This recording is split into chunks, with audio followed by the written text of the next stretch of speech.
Actually, ang worry ko hindi lang yung presyo, kundi baka walang langis eh. Kasi in Strait of Hormuz ngayon hindi makakadaan. No? So 30% of the global oil transshipment comes from that Strait of Hormuz. So ang worry ko ngayon ay baka wala tayong langis, mas delikado yan. That's why DOE should really create a task force to look at the supply issue. It's ako ang worry ko more on the supply side. So tignan ng mga oil companies kung meron silang contingency. Kung hindi kaya dito sa Saudi, kasi almost 70% natin Saudi Arabia. Kung hindi kaya sa Saudi, saan tayo pwedeng kumuha? Sa Amerika ba? Or sa Saan ba tayo, sir, kumukuha if not Saudi. Middle East?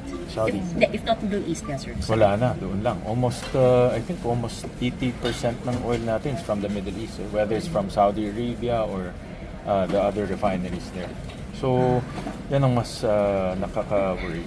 But typically, yung last time nagkaroon tayo ng ganitong incident, yung inatake yung planta sa Saudi Arabia, typically ang mga oil companies meron silang contingency measures. But we need to put them together and make sure yung supply hindi mapuputol. Sir, sorry.